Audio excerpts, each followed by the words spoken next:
ആരാണ് അബൂബക്കർ ബിൻ അറബി തങ്ങൾ. ഇവരോട് വന്ന ഒരാൾ ചോദിച്ചു, അന്നുമുണ്ട് മുഅ്തസിലിക്കാരായ മുത്തനാശയക്കാരായ ആളുകൾ. എന്താ ചോദ്യം? മാ ഹുക്മു മൻ ഖാല, ഒരാൾ ഇങ്ങനെ പറഞ്ഞാൽ അയാളുടെ വിധി എന്താണ്? ഇന്ന അബവൈ റസൂലി സ്വല്ലല്ലാഹു അലൈഹി വസല്ലമ ഫിന്നാർ, നബിയുടെ ഉമ്മയും വാപ്പയും നരകത്തിലാണ് എന്ന് പറയുന്ന ഒരാളുടെ വിധി എന്താണ്? ഇങ്ങനെ നബിന്റെ ഉമ്മയും വാപ്പയും നരകത്തിലാണെന്ന് പറഞ്ഞാൽ ആ മനുഷ്യന്റെ വിധി എന്താണ്? ഫത്വ എന്താണ്? ആരോടാ ചോദിക്കുന്നത്? അല്ലാമ ഇബ്നുൽ അറബിയോട്. എന്താ മറുപടി എന്നറിയോ? മൽഊൻ, ശപിക്കപ്പെട്ടവനാണ് ആ പറഞ്ഞ മനുഷ്യൻ, ശപിക്കപ്പെട്ടവനാണ്, ലഅനത്തുള്ള ആളാണ്, മൽഊനാണ്. ചോദിച്ചു, ലിമ, എന്തേതിന്റെ കാരണം? الذين يؤذون الله ورسوله, അല്ലാഹുവിനെയും അവന്റെ റസൂലിനെയും വേദനിപ്പിക്കുന്ന ആളുകളെ കുറിച്ച് ഖുർആൻ എന്താണ് പറഞ്ഞത്? ലുഇനൂ ഫിദ്ദുനിയാ വൽ ആഖിറ, ദുനിയാവിലും നാളെ ആഖിറത്തിലും ശപിക്കപ്പെട്ടു എന്ന് ഖുർആൻ പറഞ്ഞില്ലേ? സ്വന്തം ഉമ്മയും വാപ്പയും നരകത്തിലാണെന്ന് ഒരു മനുഷ്യനോട് പറയുന്നതിനേക്കാളും അയാൾക്ക് വേദനയുള്ള വാക്കുണ്ടോ?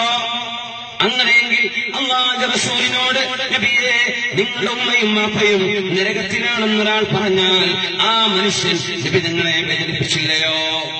ഞാൻ ആദ്യം പറഞ്ഞിടത്തേക്ക് തുടങ്ങണം. നിസ്കരിക്കാത്തവനെ കുറിച്ച് കാഫിർ എന്ന് ശറഅ് പറയൂല, നോമ്പ് നോൽക്കാത്തവനെ കുറിച്ച് കാഫിർ എന്ന് പറയൂല, തൂങ്ങി മരിച്ചാലും അവനെ കാഫിർ എന്ന് പറയാറില്ല.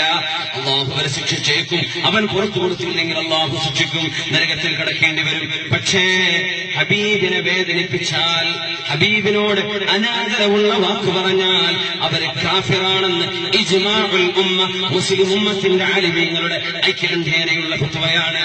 നമ്മുടെ 21ാം നൂറ്റാണ്ടിലെ ആലിമീങ്ങൾ മാത്രമല്ല, ഇസ്ലാം തുടങ്ങിയ കാലം മുതൽ, സ്വഹാബത്ത് മുതൽ ലോക ആലിമീങ്ങളുടെ ഫത്വയാണ്.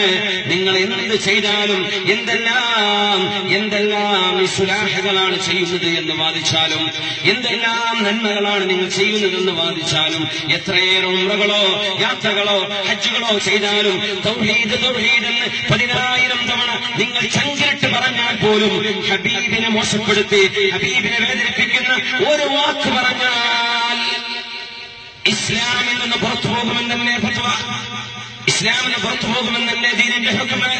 എന്താ മനസ്സിലാക്കാത്തത്? എന്താണിത് മനസ്സിലാക്കാത്തത്? അല്ലാഹുവിന്റെ റസൂലിന്റെ വാപ്പയെ കുറിച്ച്, അവരുടെ ഉമ്മയെ കുറിച്ച് എന്തിനാണ് ഇതൊക്കെ പറയുന്നത്? വേറൊന്നും പറയാൻ കിട്ടിയില്ലേ? ആലിമീങ്ങൾ എങ്ങനെയാണ് ഈ ഹദീസുകളെ സമീപിച്ചത്? അതിനർത്ഥം കൊടുക്കുമ്പോൾ പോലും അങ്ങേയറ്റ അതപോടുകൂടി ആലിമീങ്ങൾ സംസാരിക്കും. ഇതൊക്കെ അടിച്ചു വിടാണ്, കൂളായിട്ട് എഴുതി വിടാണ്. എന്താണ് ഇതിന്റെ ഫലം? എന്താണ് നിങ്ങൾ ഉദ്ദേശിക്കുന്നത്? അല്ലാഹുവിന്റെ റസൂലിന്റെ ഉമ്മയും വാപ്പയും വഫാത്താകുന്നത് അഹ്ലുൽ ഫത്രയിലാണ്. ഒരു നബിയും വരാത്ത ഒരു കാലഘട്ടത്തിലാണ്. ഈസ നബിക്ക് ശേഷം അഷ്റഫുൽ ഖൽഖ് സ്വല്ലല്ലാഹു അലൈഹി വസല്ലം തങ്ങൾ ജനിക്കുന്ന ആ 500 കൊല്ലത്തിനിടക്ക് കഴിഞ്ഞുപോയ അഹ്ലുൽ ഫത്രയെ കുറിച്ച് ഉലമാഇന്റെ വീക്ഷണം എന്താണെന്ന് നോക്കണം. ആ ഉലമായിൽ ജംഹൂറിന്റെ, ബഹുഭൂരിപക്ഷത്തിന്റെ അഭിപ്രായം എന്താണെന്ന് അറിയണം. നാജൂൻ, അവര് വിജയിക്കുന്നവരാണ്. എന്തേ കാരണം? വമാ കുന്നാ മുഅദ്ദിബീന ഹത്താ നബഅസ റസൂലാ, ഒരു താക്കീതുകാരനെ പറഞ്ഞേക്കാതെ ഞാൻ ശിക്ഷിക്കുകയില്ലെന്ന് അല്ലാഹു പറഞ്ഞില്ലേ? അല്ലാഹുവിന്റെ റസൂലിന്റെ വാപ്പാക്ക് ഒരു താക്കീതുകാരൻ വന്നിട്ടുണ്ടോ? നബി ജനിക്കുന്നതിന് മുമ്പേ വഫാത്തായി പോയില്ലേ? അങ്ങനെ നിരപരാധികളായ ആളുകളെ അല്ലാഹു നരകത്തിലിടുമെന്നാണോ നിങ്ങൾ ഈ പറയുന്നത്? ഇത് ഖുർആനിന്റെ അധ്യാപനത്തിനെതിരല്ലേ? അല്ലാമ സുയൂത്തി റഹ്മഹുല്ലാഹ് നബിയുടെ വാപ്പ മരിക്കുമ്പോൾ വാപ്പാക്ക് 18 വയസ്സായിരുന്നു എന്ന് രേഖപ്പെടുത്തിയിട്ടുണ്ട്. ഉലമായിൽ തക്ലീഫിന്റെ പ്രായം എത്രയാണ്? ഒരു മനുഷ്യൻ മുക്കല്ലഫാകുന്നത് 15ലോ 18ലോ എന്ന് ഉലമായിൽ അഭിപ്രായ വ്യത്യാസമുള്ള വിഷയമാണ്. അങ്ങനെയെങ്കിൽ മഹാനായ അഷ്റഫുൽ ഖൽഖിന്റെ വാപ്പയെ 18 വയസ്സിൽ മരിച്ചുപോയ വാപ്പയെ കുറിച്ച് നബി തങ്ങളുടെ വാപ്പ നരകത്തിലാണെന്ന് തക്ലീഫിന്റെ പ്രായമെത്തുകയാണ്. ഒരു ഉലമാഇന്റെ അഭിപ്രായത്തിൽ, ഒരു പക്ഷത്തിന്റെ അഭിപ്രായത്തിൽ തക്ലീഫിന്റെ മുമ്പ് മരിച്ചു പോകുന്ന ആൾ നരകത്തിലാണെന്ന് പറയാൻ പാടുണ്ടോ? നബിതങ്ങൾ നബിയായി വരുന്നതിന്റെ മുമ്പ് മരിച്ചുപോയ നിരപരാധികൾ നരകത്തിലാണെന്ന് പറയാൻ പാടുണ്ടോ? ഹക്കെന്താണെന്ന് കേൾക്കുന്നതിന് മുമ്പ് മരിച്ചുപോയാൽ അതൊക്കെ നോക്കണ്ടേ? وقل رب ارحمهما കമാ റബ്ബയാനി സഗീറാ. എന്റെ ഉമ്മാക്കും വാപ്പാക്കും റഹ്മത്ത് ചെയ്യണേ എന്ന് പ്രാർത്ഥിക്കണം നബിയെ. ആര് പറയണം? നബി പറയണം. എന്താ ഖുർആൻ? നബി നിങ്ങൾ പറയണ്ട, ബാക്കിയുള്ളവരൊക്കെ പറഞ്ഞാൽ മതി. നിങ്ങൾ ഉമ്മ വാപ്പി നരകത്തിലല്ലേ? എന്താ ഖുർആൻ പറഞ്ഞത്? നിങ്ങൾ പറയണം. ഇതൊക്കെ മനസ്സിലാക്കിയിട്ടേ ഒരു ഹദീസിന് അർത്ഥം പറയാൻ പാടുള്ളൂ. നേരെ പരിഭാഷ പറയരുത്, തെറ്റിദ്ധാരണ വരും. വിവരക്കേട് പറഞ്ഞാൽ അത് ആരൊക്കെ ഏറ്റെടുക്കുന്നു, ഫോർവേഡ് ചെയ്യുന്നു, ഷെയർ ചെയ്യുന്നു? ഇവരൊക്കെ ഈ വിവരക്കേടല്ലേ പഠിക്കുന്നത്? ആരായിരുന്നു ഉത്തരവാദികൾ? പാംഫ്ലെറ്റേറിയൻസ്. നോട്ടീസുകൾ വായിച്ചിട്ട് ഫത്വ കൊടുക്കുന്ന ആളുകൾ, കിതാബുകൾ പഠിക്കാത്തവർ. ഈ സമൂഹത്തിന്റെ അഖീദയെ നാശമാക്കരുത്. മദീനയിൽ ഹബീബായ നബി എന്ത് വിഷമം കൊള്ളുന്ന പരിശുദ്ധമായ മദീനയിൽ. എന്താണ് മദീന? ഞാൻ ചോദിക്കട്ടെ, വിനയത്തോടുകൂടെ ചോദിക്കട്ടെ.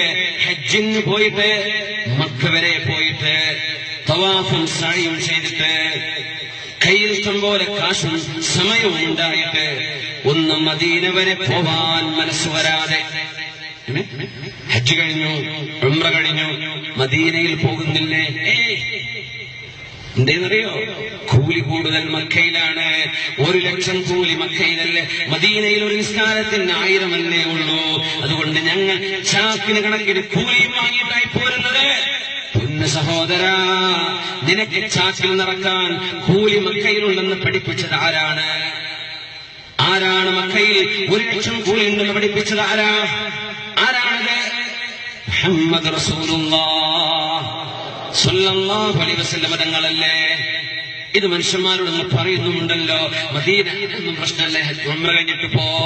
ആരാണ് പരിശുദ്ധമായ കഅബാലയത്തിന് പുണ്യമുണ്ടെന്ന് പഠിപ്പിച്ചത്? ആരാണ് ഹിജ്ർ ഇസ്മായിലും ഹജറുൽ അസ്വദും നമ്മെ പരിചയപ്പെടുത്തിയത്? ആരാണ് മഖാം ഇബ്രാഹിമും സംസം വെള്ളത്തിന്റെയും പുണ്യം പഠിപ്പിച്ചത്? ആരാണ്?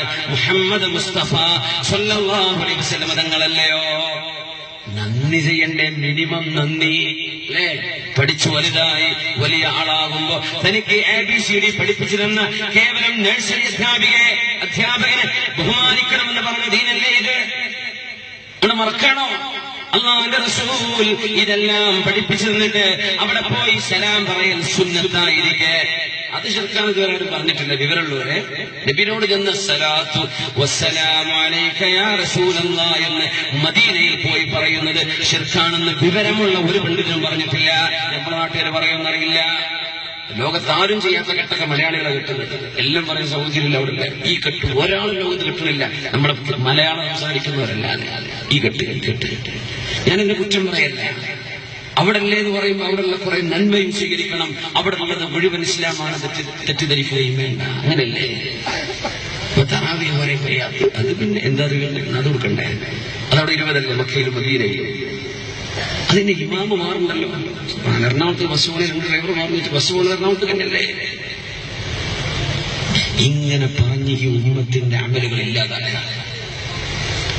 അള്ളാഹുവിന്റെ വേണമെങ്കിൽ മദീനയിൽ കൂലി 2 ലക്ഷമാണെന്നോ 3 ലക്ഷമാണെന്നോ റബ്ബിന് തീരുമാനിക്കാം.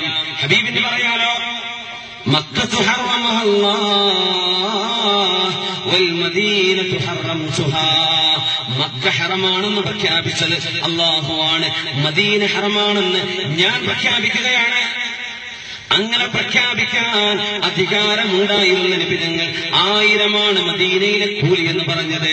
ഇവിടെ ചാക്കിൽ കെട്ടാൻ വരുന്നവൻ എന്റെ അടുത്ത് വരണ്ട, കൂലി വാങ്ങിപ്പോകാൻ വരുന്നവൻ കൂലിക്കാരൻ എന്റെ അടുത്ത് വരണ്ട. എന്നോട് സ്നേഹമുള്ളവൻ മാത്രം മദീനയിലേക്ക് വണ്ടി കയറിയാൽ മതിയെന്ന് അള്ളാഹുവിന് തീരുമാനമുള്ളത് കൊണ്ടല്ലേ അവിടെ 1000 അള്ളാഹു ചുരുക്കി വെച്ചത്. അല്ലെങ്കിൽ ഇവർ മുഴുവൻ മദീന പോയി മക്ക പോകാതെ തിരിച്ചു വരില്ലേ? കൂലി ഉദ്ദേശിച്ചു വരണ്ടേ? എന്റെ ഹബീബിനോട് സ്നേഹമുണ്ടെങ്കിൽ, നിങ്ങൾ എന്റെ ഹബീബിനോട് സ്നേഹിക്കുന്നുണ്ടെങ്കിൽ, ഈ ഇസ്ലാമും ഈ ഈമാനും ഈ തൗഹീദും നിങ്ങളെ പഠിപ്പിച്ചത് എന്റെ റസൂലല്ലേ? ആ നബിയുടെ അരികത്ത് പോയിരിക്കുമ്പോൾ എന്താണ് നിങ്ങൾക്ക് ഇത്ര വിമർശനം? എന്താണ് ഇത്ര ഇഷ്ടക്കേട്? صلوا على النبي محمد وآله. اللهم صل على سيدنا محمد وعلى آل سيدنا محمد وبارك وسلم عليه. اللهم صل على سيدنا محمد وعلى آل سيدنا محمد وبارك وسلم عليه. ഒരുപാട് സ്വലാത്ത് നമ്മുടെ ഹബീബിന്റെ ഹളറത്തിലേക്ക് എത്തും. അള്ളാഹു എത്തിച്ചു കൊടുക്കട്ടെ, അവിടുത്തെ അള്ളാഹു സന്തോഷിപ്പിക്കട്ടെ.